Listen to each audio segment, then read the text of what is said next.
little things that people don't even think about, like just the way that you dress to look American, to read as from here versus as an outsider. That, all that, like the fashion, the hairstyles, the mannerisms, it's so much more than just, I learned the language, that's good enough. It's so much more. Welcome to Latinx in Power, a podcast hosted by Thaisa Fernandes. Welcome to Latinx in Power. Today we are talking with Prisca Mojica. Prisca was born in Managua, Nicaragua, but calls Nashville, Tennessee home. She uses storytelling to educate others about systemic oppression. As a respected speaker, she has shared her stories with college and university students across the United States. Welcome, Prisca. I'm so excited to have you here. Thank you for having me. I'm excited to represent Nicaragua. Incredible. Love it. In this episode, we will discuss Prisca's passion for naming the experience of first-generation Latina immigrants navigating systemic roadblocks. She sheds light on the ways sexism and systemic racism impede success for women and people of color. Additionally, her theological training enables her to explore the relationship between religions, trauma, and white supremacy in the United States. Oh my God, I'm so excited with this conversation. Me too. And what does it mean to be a Latina for you? Today, I think it means a lot of things, but mostly it means community, specifically Latina and immigrant. I think it's a very different experience than being born in the US or being a few generations in. I really connect with a lot of immigrants, even when I was really young when we came to the US, but still it's a different way of thinking. Your parents were thinking differently. Your parents make sense of the politics in the US differently because it's informed by the politics in their country. So it means a lot, but it mostly means community for me. I love it. And I can totally relate to what you're saying. I also moved to the US 9 years ago. So yeah, I totally get what you say, that like navigating all those new things, creating your community, first finding your community, right? Which is sometimes can be very challenging. Yeah. And then doing it, if you move to a new city, doing it all over again. And my partner often is like, let's move to another country. I'm like, oh my gosh, no. Doing it once, like I finally feel like I understand things. And I came at 7. Like, I'm not trying to start from scratch again. Like it is work. And only other immigrants understand that, I think. Yeah, and I totally get you too, like in the sense that like now I'm comfortable, now I feel at home, yeah. I'm comfortable with the language and everything. I don't want to live this again. Yeah. Yeah, sometimes I think about that, like moving to another country with another language. I was like, oh my God, I don't want to do this again. And the codes, like, just like, how do you vote? What's the humor? Because it's taken me a while to understand American humor. Like popular shows like The Office, it took me forever it was season 3 when I was like, oh, okay, I think I understand what's supposed to be funny. All that. It's like little things that people don't even think about, like just the way that you dress to look American, to read as from here versus as an outsider. That, all that, like the fashion, the hairstyles, the mannerisms, it's so much more than just, I learned the language, that's good enough. It's so much more. Yeah, absolutely. I think there's some things you only get when you live in the country. I remember watching movies and not finding it funny. And now, I don't know, if I'm watching a movie, they go to the DMV and they make jokes. I totally get it because I know what is DMV, like what it means, but also like the struggle. Or references. Like I meet people now in Nashville and they're like, yeah, my grandfather fought on D-Day or whatever. And I'm just like, I don't have context other than books for that stuff. And so like, I just feel so like I'm catching up, or even like celebrities that everybody knows, like Bing Crosby or something. And I still don't know who that is. It's like such a, but you want to talk about Cantinflas, Lucero, like I could talk about another slew of cultural references, but I don't have American ones still. So it's like, you're just always learning and you're always behind on something. Yeah, true. I'm curious to hear more about your personal journey as a first generation in the United States and how this influenced your work. Yeah, I write a lot about specifically being first generation because there was so much that was happening. When we first moved here, we were immigrant neighborhood. And I didn't know that there would be a difference when we moved to another neighborhood that had a lot of first, second, third generation. So the fact that my mom didn't speak English was like a thing that I realized that a lot of their parents, a lot of people in my class didn't speak Spanish, but they were Cuban, Puerto Rican, Colombian. They were from all these Latin American countries, but hardly anyone spoke Spanish. A lot of them spoke to English with their parents. So it was just, I felt different even among people that were Latinos or Latina, just like me. So writing about the experiences that I've written about has been about naming stuff because that were very particular to my experience as a first in the American school system, as a first trying to apply to college, as a first going to a master's program. And what happens when you have so many questions, but also you don't even know what questions you need to be asking. That is a very immigrant and first generation experience. So yeah, I feel like it's the reason why I started to write, because I started to finally start to have answers and was like, oh, I need to write this down because it can help someone else figure that stuff. Yeah, and brings back to what it means to be a Latina, what you just said, like community, looking after another. And I have been interviewing a lot of like first generations in this podcast in the previous seasons. And it's very interesting because a lot of times you are the first in your family doing something, going to college or working tech. So it's very lonely. And what you said about not even know which questions to ask, right? Because I think for folks who are not in the situation, they might think, oh, there's the internet. But no, if you don't know even the questions you should be asking, like how are you going to use the internet? How are you going to find what you need, right? Yeah, because I had the internet. I don't know what that means. And sometimes when you find the answer, it's just another question. Yes, exactly. Or sometimes you are overwhelmed. I remember when I moved here and was building my career again, and I was so overwhelmed with the amount of stuff that was available. And I was like, oh my God, I'm so behind. I'm so overwhelmed because I need to do a lot and I don't even know how to start. When I started I think the first community that I was really part of was the Latinas in Tech. And I had other Latinas helping me and pointing the right direction because I was so overwhelmed with the amount of resources, the amount of things that I needed to do. And they were like, no, you should do this first and that. And I was like, oh, okay. And, we have the internet, we have everything, but it's just so hard. It's exceptionally hard. And the shame that comes because people will be like, how did you not know that? Too. You get that a lot. I've gotten so much of even people being like, why are you so old for being in school? It was like, because immigrants often get held back. Our education isn't considered good enough when we come to this country and we get held back. So I was 8 years old in first grade. We're not even on the radar. So not only are we like lacking the information, but if nobody's extending that information, we're also being shamed for not knowing it. Mm-hmm. Yeah, that's so sad. And I really like your work and your writing, and you explore the intersection of sexism and the development of girls and women. And I'd love to talk more about that and how this relates to your advocacy work that you do. Yeah, I grew up in a really traditional Latina household.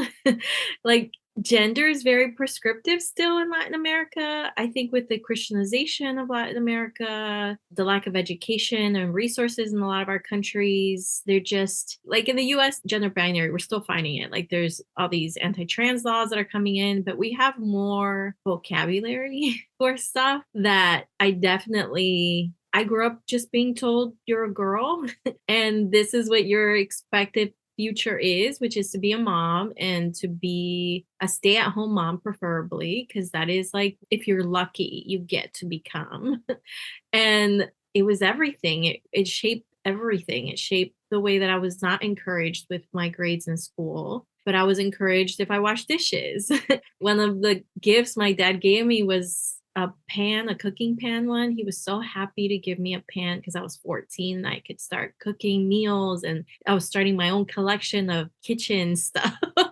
Like that's just how I grew up. The expectation was that I was going to have a traditional female role in my household one day. And so that limited my options a lot. And I didn't even think that I could be something else. So I write a lot about that because I think that a lot of us are still growing up in these very strict gender binaries. A lot of Latinas specifically are growing up in these really strict binaries. And it does stunt our development, even if we're watching something different on TV. So we have a lot of access to TV where women are being empowered, women are becoming anything they want, women are, VP, they're like vice presidents, they own businesses. But a lot of those women on TV don't look like me still. And the shows where they do look like me, they get canceled really quickly.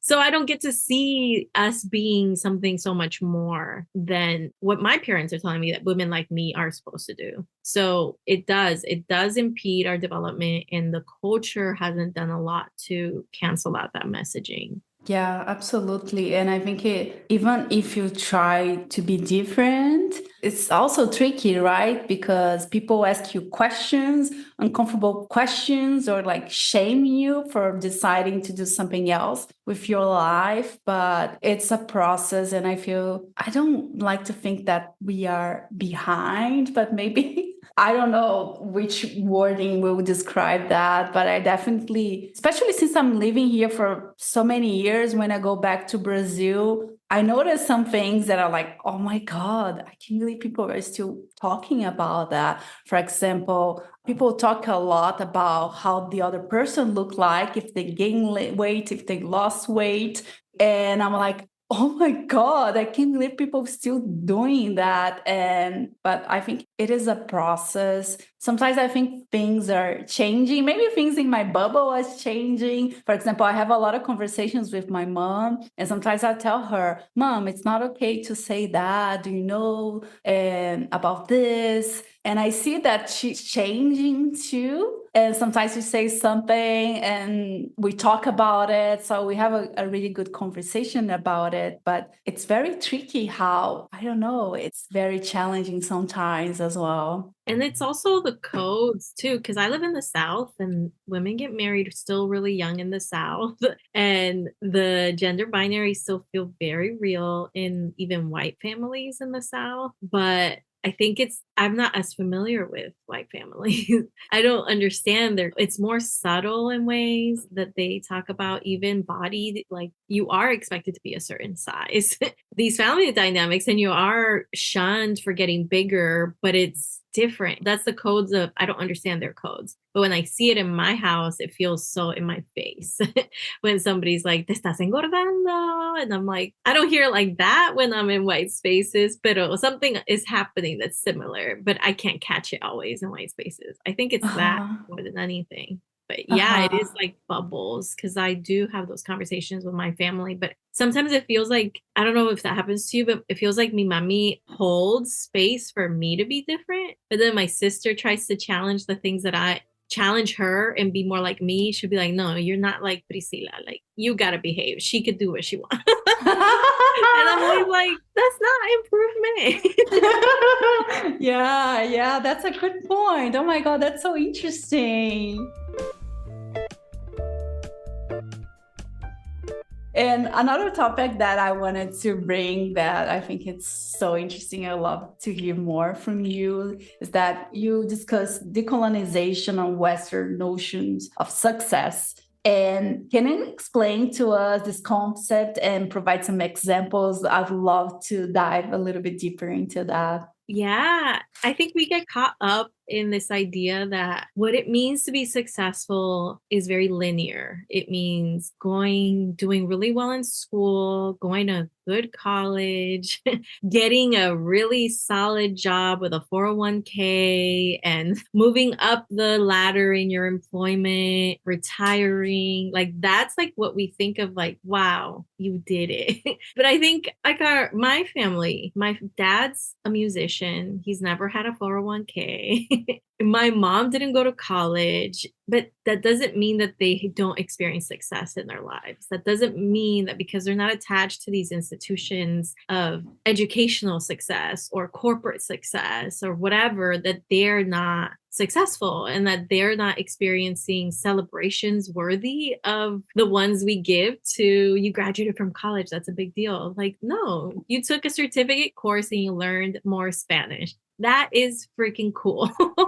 Or you like love your family, you raise wonderful kids. That can also be success because you might not have got all the access to do all this other stuff. That doesn't make you less than. And in my mind, I think for a really long time, I put things as like, this is better and this is failure.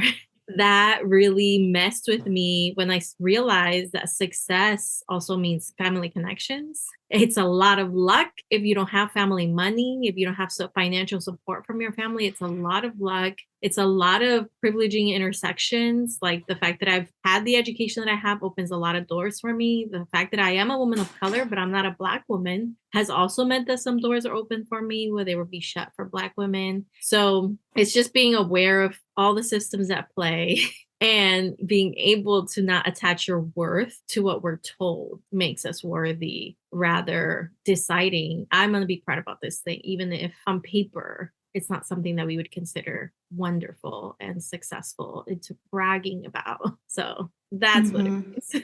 Yeah, absolutely. Yeah, that's very interesting. And also, I was thinking about like the media, how also the media influences that in terms of like movies or TV series, because it's everything we say, we see, right? It's just like you graduate from school and find the love of your life, get married, have kids, and have a big house, and that's it. Yeah. And which is great, but some people don't want that, or maybe you want to travel, or maybe you want to do your own thing, and which means struggling, but also feeling happy about like creating something that you believe in, putting this thing out there. And I love that you mentioned that because I feel we don't talk about this that much and we don't have a lot of references. Yeah. And I think inadvertently, if we overvalue ourselves in relationship to institutions, we are inadvertently devaluing people who aren't.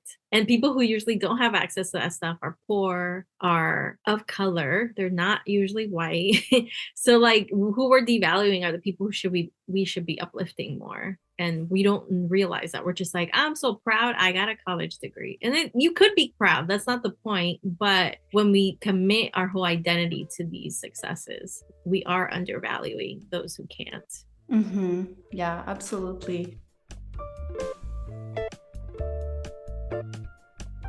You also talk about the importance of storytelling in addressing systemic oppression and promoting social change. I'd love to hear more about it. And I think this notion of storytelling is something that I learned when I moved to the US. For example, I realized that when I was building my career here, working, and I realized that I didn't know how to tell my story. And I was like, oh, starting from the beginning, then going to the end, and then going to the middle from the beginning again. It was like a mess. And now I know how to do this. And I feel it's so important. And again, I think it's another thing we don't talk much. And it's like a way to connect with people that's, I think, more authentic than what we're told in school. You go to school and you sit down and somebody, your teacher, professor, assumes you know nothing. And they just like are giving you information and you have to take it as fact.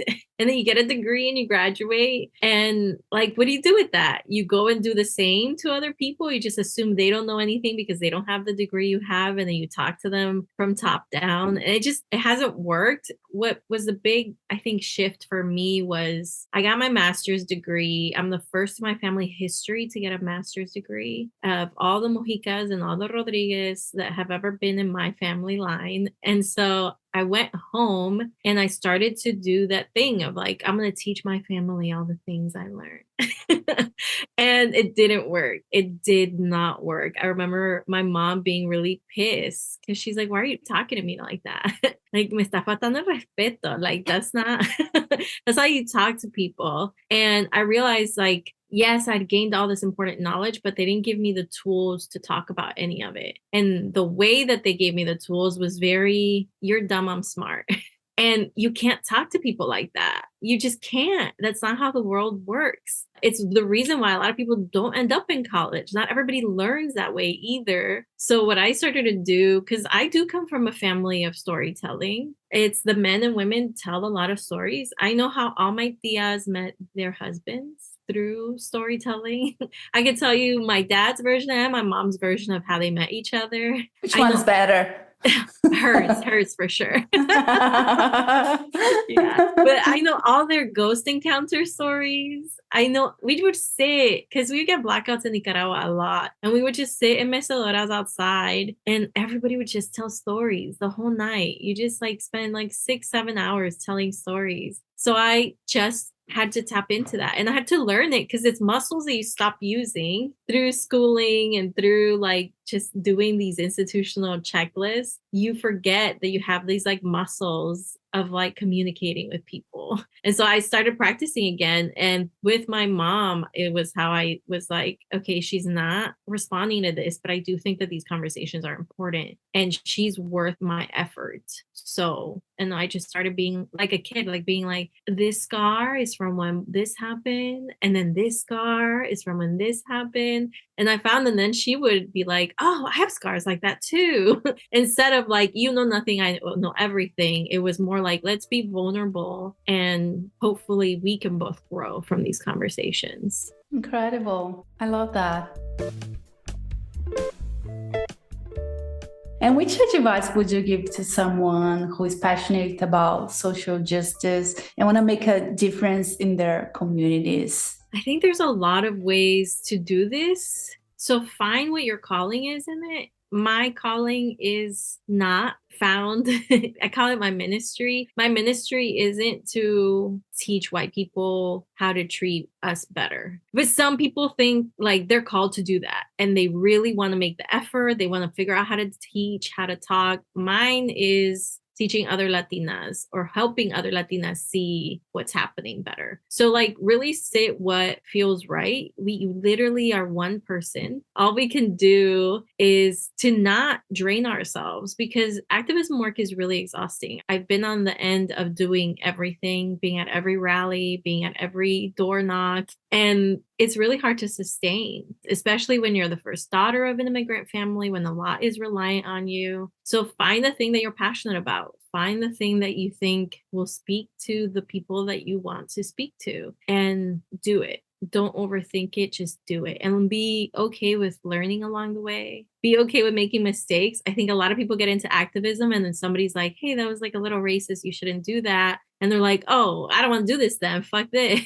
And then they leave the movements because of that. And that's more harmful. Like we have to be really humble and be really okay with making mistakes. Be really comfortable with saying apologies when those mistakes are made and keep it moving. Because if community and liberation is the goal, then it's going to take a lot of patience and a lot of willingness to learn along the way. Incredible. And which advice would you give to someone who is like trying to figure out their calling? I think it could be a lot of things, but first find the medium. So if speaking is the thing, listen to what other people are saying, listen to podcasts, go watch YouTube videos. If making content is the thing, then go follow the pages that are doing it, but find the medium that feels good and then research it. There's so many people doing so many cool things on different mediums. So find it, build community with the people in those spaces.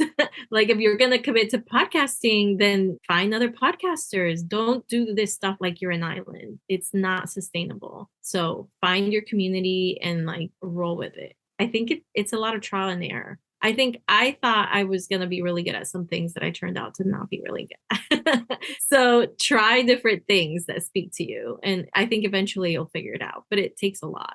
That's a really good advice. I like it a lot. And we are getting to the end of this episode. I want to thank you for your time. I'm really enjoying our conversation. You're making me think a lot, which is great. So we are here all about sharing, and I love to hear from you. Which resource helped you in your journey and that you like to share with us today? It can be books, a person, like it can be anything. I think this is a very personal question because it can be a lot of different things. Yeah, books. I've always been an avid reader. I don't really like music. I know that's really weird to say, but I don't really do music. I'm not really a good TV watcher. My eyes glaze over and I end up in my head 6 hours later. I'm like, what was I watching? But I love reading, and reading has been a way that I have found I've learned the most. I connect with people the most, and it's turned into my medium.